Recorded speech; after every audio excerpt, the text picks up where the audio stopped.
జనం అమాయకత్వమే పెట్టుబడి, టెక్నాలజీయే తాళం చెవి, యథేచ్ఛగా దోపిడీ. ఇది ప్రస్తుతం అడ్డు అదుపు లేకుండా సాగుతున్న హైటెక్ దోపిడీ. కంప్యూటర్ యుగం కావడంతో సైలెంట్ గా తమ పనిని తాము చేసుకుపోతూ వాయిలెన్స్ ను క్రియేట్ చేస్తూ ఉన్నారు. కోట్లాది రూపాయల్ని కొల్లగొట్టేస్తూ ఉన్నారు ఘరానా దొంగలు.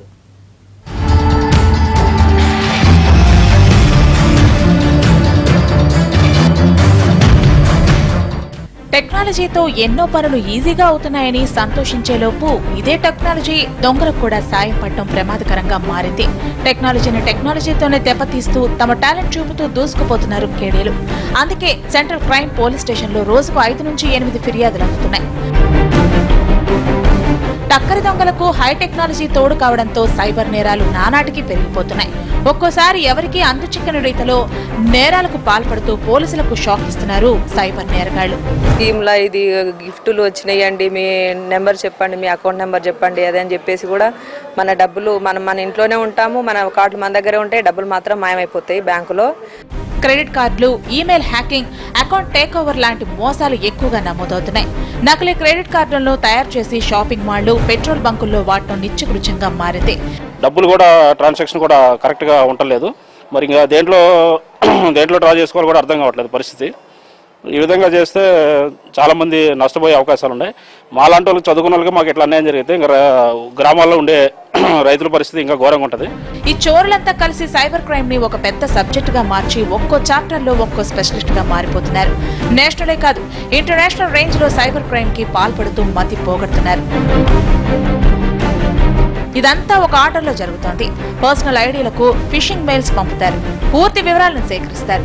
తర్వాత వాళ్ళ అకౌంట్ లో ఉన్న డబ్బు గుడకాయ స్వాహా చేస్తున్నారు. ఇలా దేశవ్యాప్తంగా కోట్లాది రూపాయలకు టోకరా వేస్తున్నారు.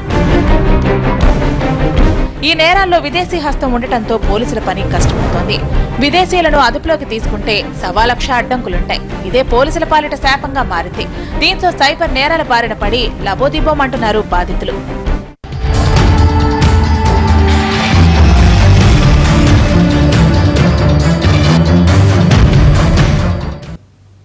ఈ నేరాలు ఫలానా రూట్లోనే జరుగుతాయని చెప్పడానికే లేదు. ఒక ఫోన్ కాల్ వస్తుంది, క్రెడిట్ కార్డుకు మరింత వెసులుబాటును కల్పిస్తామని నమ్మబలుకుతారు. కార్డు నుంచి తీసుకున్న డబ్బు సకాలంలో చెల్లిస్తున్నారంటూ అభినందనలతో మొదలవుతుంది మోసం. ఆ పొగడ్తలకు లొంగామంటే అడ్డంగా బుక్ అయిపోయినట్టే.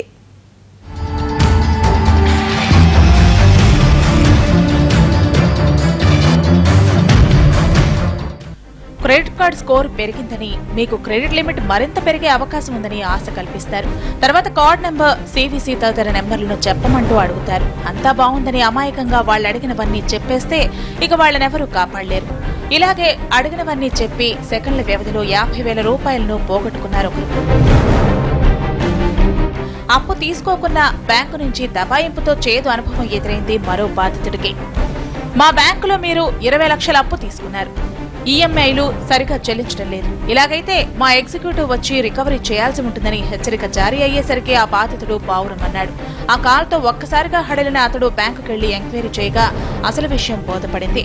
పాన్ కార్డ్, డ్రైవింగ్ లైసెన్స్ అతడివే కానీ ఫోటోలు మాత్రం వేరు.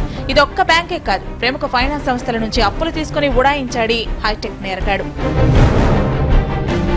పాత పద్ధతి మీద జనానికి అవగాహన వచ్చేలోపు కొత్త పద్ధతులకు షిఫ్ట్ అయిపోతున్నారు కేటుగాళ్లు. గతేడాది ప్రతి నెల 20 నుంచి 30 కేసులు నమోదైతే ప్రస్తుతం ఈ సంఖ్య 100కు పైగా చేరింది. నెలకు సుమారు 100 మంది మా ఖాతాలో డబ్బు మాయమైందంటూ పోలీస్ స్టేషన్లో ఆశ్రయిస్తున్నారు. 8,000 రూపాయల నుంచి మొదలు పెడితే 5 లక్షల వరకు పోగొట్టుకున్న బాధితులున్నారు. మనం ఫోన్ వచ్చిన కానీ లిఫ్ట్ చేసి మన నెంబర్లు, మన సీక్రెట్స్ నెంబర్ కూడా చెప్పి బ్లాక్ అయిపోతాయని చెప్పి వాళ్ళు ఫోన్ అకౌంట్ నెంబర్లు తీసుకుంటున్నారు. మనం వాళ్ళకి భయపడి మనం చెప్పేసరికి సైబర్ నేరగాళ్లు డబ్బులు డ్రా చేసి తీసుకుంటున్నారు. ఇదే కాదు, యుఎస్, యూకేలో ఉద్యోగాలు ఇప్పిస్తామంటూ మోసం చేసే నేరగాళ్ల సంఖ్య కూడా పెరిగిపోతోంది. నిరుద్యోగులను టార్గెట్ చేసి మొదట ఈమెయిల్ పంపుతారు. ఎంఎన్సీ కంపెనీల్లో జాబులున్నాయని నమ్మిస్తారు. కొంత డబ్బు డిపాజిట్ చేయాలని కోరుతారు. తర్వాత ఇంటర్వ్యూ ఉందని పలుకుతారు. డబ్బు తీసుకున్న తర్వాత మళ్లీ రెస్పాన్స్ ఇవ్వరు. ఈ సైబర్ నేరాల్లో నైజీరియాల హస్తం ఎక్కువగా ఉన్నట్టు గుర్తించారు పోలీసులు. ఇన్ని విధాలుగా ఎన్నో రకాలుగా మోసాలు ఉన్నాయి. కానీ ఈ విధంగా మెయిల్స్ కావచ్చు, క్రెడిట్ కార్డ్స్ కావచ్చు, డెబిట్ కార్డ్స్ కావచ్చు, బ్యాంక్ లోన్స్ కావచ్చు, చాలా విధాలుగా మోసాలు జరుగుతూ ఉన్నాయి. దీని పట్ల గవర్నమెంట్ వాళ్ళు ఖచ్చితంగా కఠినమైన చట్టాలు తీసుకురావాల్సిందిగా నేను కోరుకుంటున్నాను. సైబర్ నేరాలు రకరకాలు. బంపర్ ఆఫర్ ఇస్తామంటూ మెసేజ్లు వస్తాయి. మెయిల్స్, ఫోన్ కాల్స్ చేస్తారు. అదేంటో ఏ లాటరీ టికెట్ కొనకుండానే మీకు లక్కీ డ్రా తగిలిందని అంటారు. ఇలా వచ్చే మెయిళ్లలో యూజర్ నేమ్, పాస్వర్డ్, ఫోన్ నెంబర్లు ఎంటర్ చేస్తే ఇక అక్కడితో మీ పని ఖతమే. మీ డబ్బు నేరగాళ్ల చేతుల్లోకి వెళ్లిపోతుంది. అట్లీస్ట్ ఆ మెయిల్ టచ్ చేసినా సరే మీ సమాచారం నేరస్తులకు అందుబాటులోకి వెళ్లిపోతుంది. ఇలా మునిగిపోతున్న వాళ్లు లెక్కలేనంత మంది. ఏటీఎం సెంటర్ల దగ్గర సెక్యూరిటీ గార్డుల ఏర్పాట్లు అలసత్వము కొంపలు ముంచేస్తోంది. అక్రమంగా క్రెడిట్ కార్డులు పొంది డబ్బు డ్రా చేసే మోసగాళ్లను కట్టడి చేసేందుకు పోలీసులు ఓ ప్రముఖ బ్యాంకుకు నోటీసులు పంపారు. ఏటీఎం దగ్గర సెక్యూరిటీ గార్డులను ఏర్పాటు చేయాలనేది సారాంశం. మాయమాటల నుంచి మోసగించి మన దగ్గర ఉన్నటువంటి డబ్బులంతా స్వాహా చేసే క్రమంలో ఇలాంటి ఘటనలు చాలా జరుగుతూ ఉన్నాయి. కాబట్టి ప్రజలు అంతా ఇలాంటి ఆశలకు ప్రలోభపడకుండా వారి యొక్క పర్టికులర్స్, ఆధార్ కార్డ్ అయినా సరే, మన బ్యాంకుకు సంబంధించిన డీటెయిల్స్ అయినా సరే ఎవరికి తెలియకూడదు. ప్రతిరోజు 3 షిఫ్టుల్లో సెక్యూరిటీ ఏర్పాటు చేయాలంటే నెలకు 25,000 వరకు ఖర్చవుతుంది. దీన్ని బట్టి చెబితే ఎన్ఏసీ ఏటీఎంలకు ఎంత ఖర్చవుతుందో చూసుకోమన్నారు. ఈ ఖర్చుతో పోల్చితే బ్యాంకులు కోల్పోయేది చాలా తక్కువ కాబట్టి సెక్యూరిటీ అరేంజ్ చేయడం తమ వల్ల కాదని బ్యాంకు నుంచి సమాధానం రావడంతో షాక్ అవడం పోలీసుల పనైంది.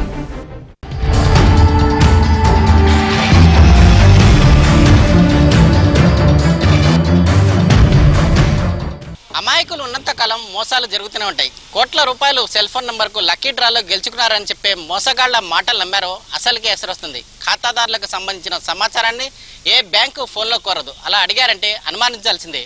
హైటెక్ దొంగల పట్ల అప్రమత్తంగా ఉండండి. మరి కెమెరామెన్ అనిల్తో కలిసి బాబర్, ఎన్టీవీ, హైదరాబాద్.